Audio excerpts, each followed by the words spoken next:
Église de la gloire de l'Éternel. Toute chose à ton exemple, vous allez mettre la circonstance et vous allez mettre la temps. Il y a des gens qui ont mis la mboka comme ça. Tu vas être comme on a eu, ils ont le temps de se ensemble. On appelle merci à notre patriarche, notre père, mon précieux apôtre Fabrice, pour la considération et l'honneur où il va avoir un père dans l'âme. On appelle merci à la salle ensemble de Nyonso, mes précieux ministres de la parole, notamment l'évangéliste Joël, l'évangéliste Achille et les disciples. Merci à Ndeko Yazara qui Goteya et qui est bisotoyé pour la terre pour intervenir. Celui qui est télé, Bousson Alibota, il a décidé de tous les bateaux, il y a du côté, il y a des bateaux de Bazar qui Bousson. Mais celui qui est capable d'intervenir parce que tous les là, il a des sauté. Et c'est le programme, c'est dans la version qui tous au moins taka moké donc la grâce pour nous en bâtir quatre nabish. La PCP merci la présence là parce que je me posais beaucoup de questions sur qui n'a beaucoup de temps dans l'ensemble de la Katia église la mission est limitée et je me dis Nzambe azana bon sort. Pour exemple, bato mususu baza awa na kati ya losambo oyo baza bandimi ya lelo te. Ok, pour dribbler na makambo nzambe eza facilité. Tika ete nzambe na Israel apambola bino nyonso na kombo na Kristo Yesu. Nalingi nakabona na église une pensée interne oyo ebiangami na kombo ya Jacob vit encore. Eza teme oyo tokotambola na yango na ngonga nyonso oyo biso tokozwa libaku ya kotelema liboso na peuple. Jacob vit encore. Mais na kobanda yango mwa mosika tokozwa écriture na biso ya référence mpe tokozonga na oyo tokoloba na mokolo na lelo. Tozwi nano Genèse chapitre 43.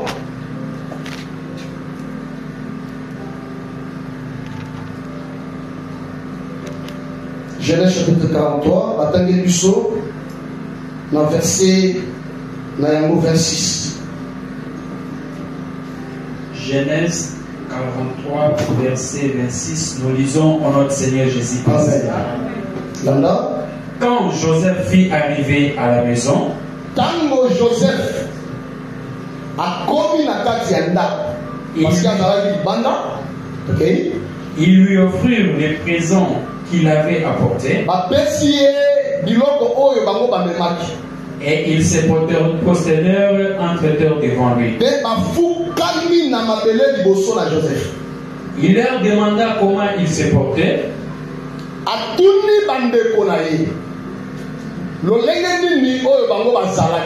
Et il dit,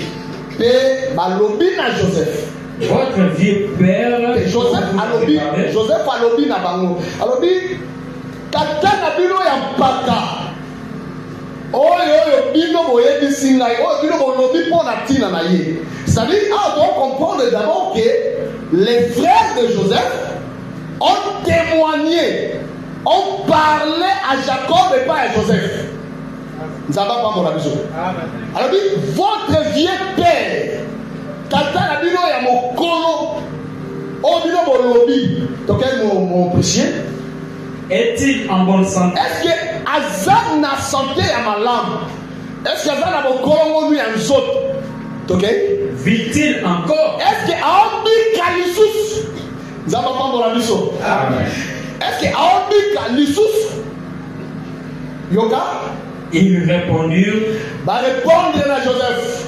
ton serviteur, Mosali na yo. notre père, Tata na biso va écarter Joseph. est en bonne santé. Ça dit, alors dit, Mosali na yo, qui est notre père, Asa en bonne santé. OK? Il vit encore. Ah, Jacob vit encore. Zamba pamboli biso. Genèse chapitre 45. Verset 3. Genèse 45, 3, nous lisons en notre Seigneur Jésus-Christ. OK. Joseph dit à ses frères, Joseph alobi na bandeko na ye. je suis Joseph. Naza Joseph. Mon père vit-il encore? Kuna tuni bango alobi votre vieux père. Amen. Vit-il encore? Amen. Mais alobi mon père. Nous avons pas mon ami. Bible, hein? Vraiment. Toquez mon précieux. Mais ses frères ne purent lui répondre. Bande de la répondre était. Or, on va vérifier selon les Écritures. La portion écriture au coup n'a pas été ici bango. A tout dit bango, soit qui tata n'a pas en parole, va répondre. Mais à la tata ici bango, a tout dit bango, dit tata n'a pas eu. Est-ce qu'on a dit qu'avant qu'on réponde? Ok. Nous avons pas mon abino. La nabiso malam. La personne non de la Congo na Yesu. Na dit qu'on a nengo ya kite. Na dit que nengo le pour la lipamboli. Tala mokolo moko il y avait un paralytique. Il y a na porte il y a temple appelé la Belle. Nous avons pas mon ayo. Amoni Pierre, Amoni Pierre Jean. Il s'attendait à recevoir quelque chose. Ah, ça y doit comprendre que quand vous montez dans le sang, tu t'attends à recevoir quelque chose. Nous avons pas mon ayo. On doit s'attendre à quelque chose. Et quelque chose, c'est le nom de Jésus. Parce que Pierre, en tant que l'homme, on se soutient. Il a dit que Pierre de même que Jean. Nous n'avons pas mon ami sur lui. Je n'ai ni argent, je n'ai ni or. Mais ce que j'ai, je te le donne. Nous n'avons pas mon rayon. Bien aimé, nous n'avons pas mon rayon. Le corps avait mis son dans la Katia. Les pas des apôtres. Je ne fais que répéter les apôtres. Nous n'avons pas mon ami sur lui. Parce que nous sommes complètes à l'apôtre. Peut-être que nous répétons à l'apôtre. Nous avons pas mon ami sur lui. Nous avons dit que les lois n'a comme on a Jésus. Bon, mon aïe est changé. Oye qu'on nous caille sous pas matin, oye qu'on nous caille pour qu'on m'en aille. Mais Jésus, c'est la parole. Ils n'ont pas mon aïe. Ce qu'on y a qui malade, les malades éthiques aïe. Ce qu'on y a qui a problème dans la solution, non de Jésus. Ce qui dit comment les gens ont fait son solution. Alléluia. Jacob vit encore. Si on a dit ça du peuple de Dieu. Et que les gens ont Jean chapitre 6. On va comprendre les choses là. Donc, on va retrouver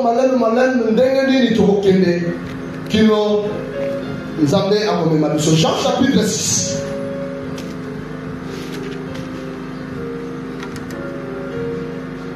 Et ça va me sous. Et c'est que tu es en haut. Tu vas en Kimia. Pour que le peuple comprenne la Kamoussus. Jean chapitre 6. Tous autres qui n'ont pas malin. Tu vas dans verset 26. Tous autres qui n'ont pas malin. Ok? Jean chapitre 6, verset 26. Totangi na Congo na Polo. Totangi. Jésus leur répondit. Yesu a répondre bango. En vérité, je vous l'ai dit. Solo, c'est solo na yedisibi. Vous me cherchez. Bino bo lukanga. Non parce que vous avez vu de miracles. Exact parce que bon moni ba miracle to bikabwa. Mais parce que vous avez mangé de pain et que vous étiez rassasiés. Parce que bon les lipa. Bon tondi ne bo lukanga. Nzaba pambo la Bible. OK? Travaillez. Bosala. Non pour la nourriture qui périt. Bosala pona bilia olebe bate. Mais pour celle qui subsiste. Mais bosala ne pour la bilia olo eti kala libela. Pour la vie éternelle. Bona tina bo konzi bomo ya libela. Et que le Fils de l'homme vous donnera. Oyo mwana na moto opia bino. Car c'est lui que le Père. Pote oyo tata. Que Dieu a marqué de son sceau. Oh, tata tie ye moko ndanga na ye. Il lui dit. Balobi na ye. Que devons-nous faire? Biso sikoyo tosala ni. Pour faire les œuvres de Dieu. Pote tosala misala ya Nzambe. Jésus leur répondit. Yesu ya doli bango. L'œuvre de Dieu. Mosala ya Nzambe. C'est que vous croyez en celui qui l'a envoyé. Et c'est là que Mosu Mosere Mosa ate. Nzaba pa mola biso. Nikola pa mola biso. Mosala ya Nzambe. Ezali ni. Bosala eloko Mosu te. Bosala nini fe? Bondimela oyo ye atindi. C'est-à-dire ezala Nzambe quelque part. Nzambe ngo atindi moto moko boye. Oyo ayebisa bino bondimele. Oyo pambola biso. La biso va pambola biso. C'est ça l'œuvre de Dieu. C'est-à-dire tout celui qui ne croit pas à celui que Dieu lui-même qui est le Père a envoyé Motala Sala Eve Nzambe te. Ata boza na église ne boza na wana za Eve Nzambe te. Eza ba fo oui. Eza ba kelele ya pamba. Nzamba pamba la biso. Ce sont des faux bien aimés. Oh, Eve ya Nzambe. Oh, ezolo bango ezali oh batindi ye. Voilà. Eza moto musute. Voilà. Nesika lobake Ezra Nzambe ezali nde ngai bondimela nde ngai te abi Ezra Nzambe ezali ke bondimela oyo batindi. Nzambe pambola biso. Tanga fe. Quel miracle fait-il donc? Bikamwa nini? Lui dit-il. Oyo ozosala balobi na ye. Afin que nous le voyons. Natina de tout monde na bikamwa wana. Et que nous croyons en toi. C'est-à-dire, selon et tout koyo, le problème c'est d'abord de faire des miracles. Et miracle ba monaka, so comme un miracle, non mini miracle. C'est normal. OK? Que fait-il? Osani. Nos pères ont mangé la manne dans le désert. Selon ce qui est écrit. Il leur donna le pain du ciel. Jésus leur dit. En vérité, je vous le dis. C'est solo na ye sabino. Moïse ne vous a pas donné du pain. Moïse a pas sabino lipa ya likolo te. Même mon père vous donne le pain du ciel. C'est-à-dire, Bible le dit, Moïse, Yesu ayi sabano le dit que Moïse a tikala ko pesa sabino lipa ya likolo te. Mais tata na ngai mon père. Amen. Nzaba pambola biso. Amen. La bonne heure comme ça. Nous allons prendre la biso. Moïse a fait bino lipa ya likolo te. Mais mon père tata ngai a fait bino lipa ya likolo. Nous allons prendre la biso. Si vous tout vérifier selon les Écritures. Lipa ezalaka eutaka likolo mais Moïse appelle ça lipa mais lipa Moïse appelle ça ezalaka lipa ya likolo te mais lipa moko nde eutaki likolo tata te appelle ça liba. Souvent, liba, nous allons liba au wap. Oui, à boulangerie. Non. Ça va pas voir la vision. Mon précieux évangéliste. Yo, bakela les sikawana. Jean chapitre 1er verset 17. Yo, bakela les écritures parce que tu dois continuer. Jean chapitre 1er verset 17. Jean 1er verset 17, nous lisons en notre Seigneur Jésus-Christ. Ok. Car la loi a été donnée par Moïse. Avant de Mobeko, et personne ne l'a pas dit à Moïse. Ça dit que l'épée que Moïse avait donnée, c'était la loi. Voilà. Amen. Ok. La grâce et la vérité sont venues. Ah, Moïse donne, mais la grâce et la vérité viennent. Par qui? Par Jésus-Christ. C'est-à-dire que l'épée qui était descendue du ciel, c'est la grâce et la vérité. Oh, la grâce et la vérité, c'est une personne, c'est le Seigneur Jésus. Ah, c'est-à-dire Dieu le Père nous a donné la grâce et la vérité.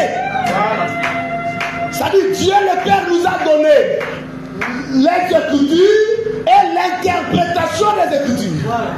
Nous n'avons pas mon ami sauvé. Parce que la loi n'a pas sauvé. L'épée que Moïse avait donnée au peuple, l'épée là n'a pas sauvé le peuple. Hein? Dent pour dent, œil pour œil. Au salut du Soumu, Zouangombe, Boma, et pour que ma Soumu ne dise ça va. Tangelangaï. Même pendant l'époque de Moïse, Nanyanga Tumbangombe de Kapé, ma Soumu ne dise ça va. Exactement. C'est-à-dire que Jean n'a pas sa vision l'idée. Alors, on va dire que voici Ngombe, voici Toro, voici Taba. On a sur Moïse Salawana et Zoaka explication. Jazor Malobi, voici l'agneau de Dieu qui ôte le péché du monde. C'est-à-dire l'agneau de Dieu qui ôte le péché du monde. L'agneau, c'est l'agneau de Dieu. Et cet agneau de Dieu ôte le péché du monde. C'est qui? C'est le Seigneur Jésus. Amen. Ton numéro est sur la ligne Colombo-Bix, la mission. Nous avons parlé la parole de la mission. La Bible, nous avons parlé de la mission. Verset 33. Ok. Car le pain de Dieu, c'est celui qui descend du ciel et qui donne la vie au monde. Et ça, ils ont dit Colo. Bon Namuki. Ok? Il lui dit, Seigneur, donne-nous toujours ces pains. Kolo, Pesabiso, Tango Nyos, Lipowana. Bon, Seigneur, la Lipowana. Ça va pas pour la ok? Jésus leur dit, je suis le pain des vies. Oh, Ngana Zali Payabomo. Celui qui vient à moi n'aura jamais faim.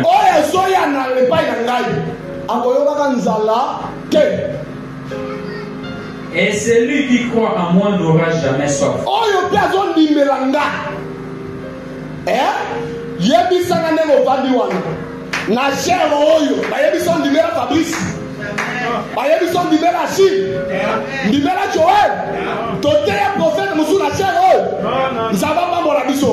Parce que notre prophète du temps de la fin, c'est le Seigneur Jésus.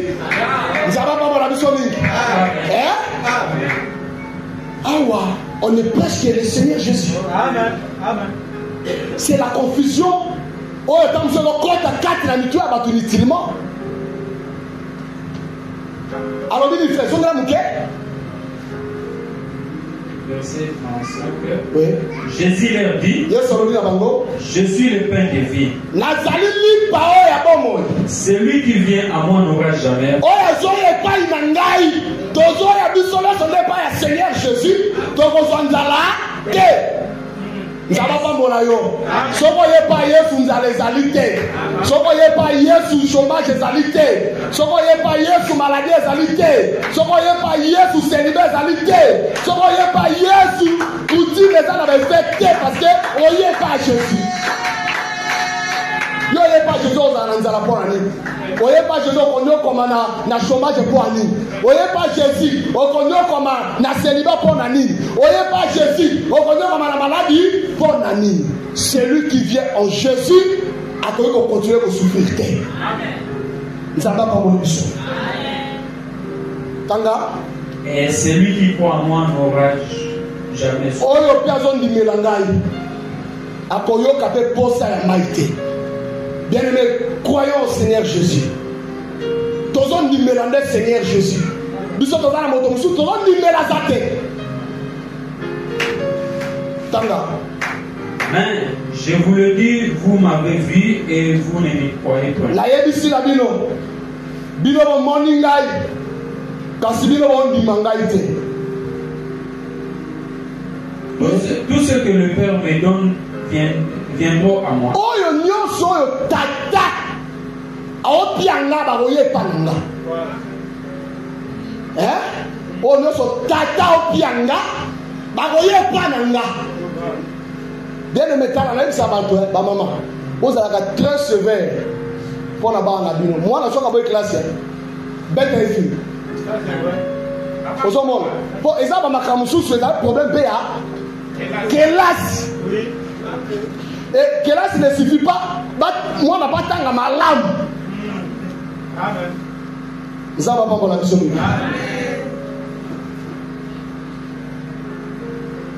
Tanga. Et je ne mettrai pas dehors celui qui vient à moi. Car je suis descendu du ciel pour faire non ma volonté. Na kiti na mabele pour être là ça la volonté de l'aïté. Mais la volonté de celui qui m'a envoyé. Là ça la volonté ya moto atingai évangéliste na Joël na tindi yo kende na basankus soko komi kuna kende sombela na lopango tongela ngai formule à lopango ezala boye ndako ezala boye tango yo ozokende kuna ozokende na maquette ozokende na formule tango okokoma kuna okosala volonté ya nani ya moto atindi yo soki bato bayei yo tongi ndako oyo ezali rectangle lobi te ndako boomona ekamwisa bino te natongi yango na volonté na ngai te natongi yango na volonté ya moto oyo atindi ngai.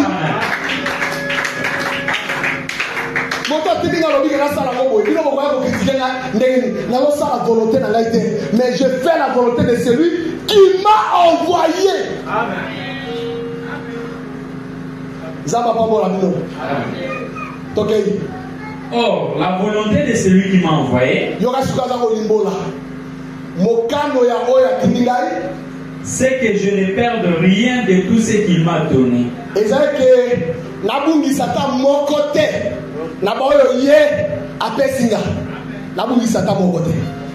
Mais que je les ressuscite au dernier jour.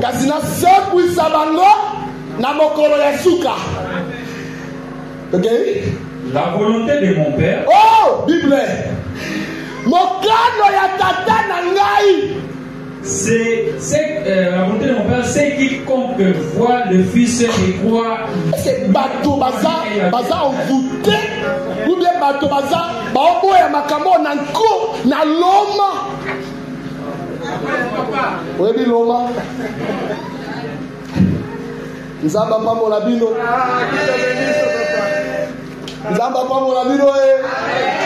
Jacob vit encore. Jacob a obika. Akufina lote pe Jacob akufa gate. Nzamba pa mola biso. Mokano ya tata na ngai. Tanga fe. La volonté de mon père, c'est que quiconque voit le Fils et croit en lui. Oh nyoso. Amonika na mwana. Et la vie éternelle. C'est ça la volonté de mon Père. Volonté à tes amis. Quiconque croit au Fils, quiconque voit le Fils et croit en lui, a la ressuscité. Sinon, il y a au boy qu'on croit à la Fils. Yo lobi que na fils wana kaka ye wana tata. Bon c'est quoi la volonté de mon père. Donc quand yo l'écrit là non.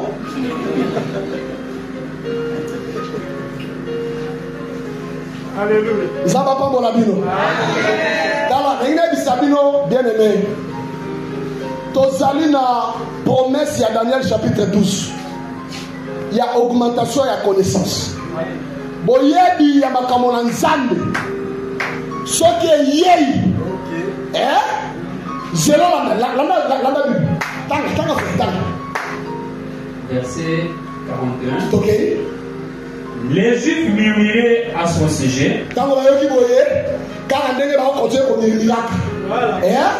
Bato batika na mo na besoin à murmure mais osa l'écriture té. Amen. Yo contredire ne li commis on est de murmurer. OK. Voilà. Amen. Comment vous donc si on tali dans tout ça, il n'y a rien. Il y a bon saber na kati.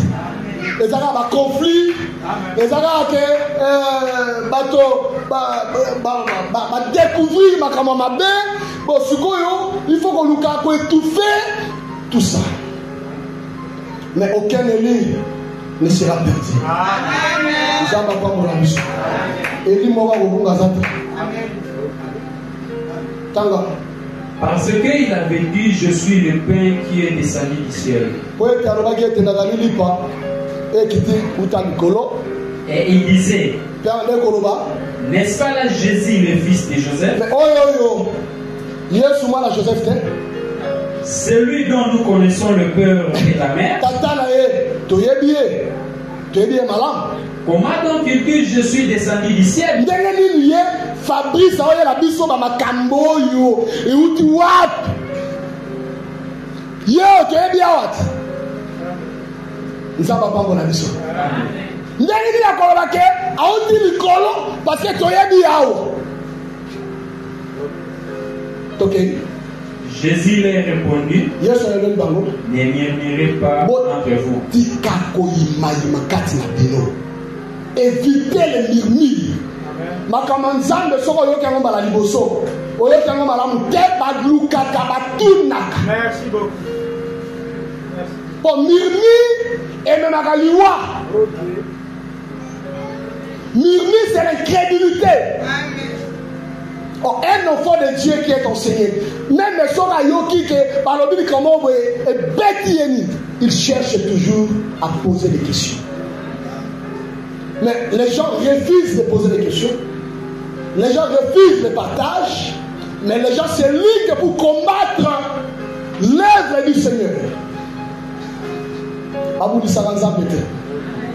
Nous avons pas mon ami.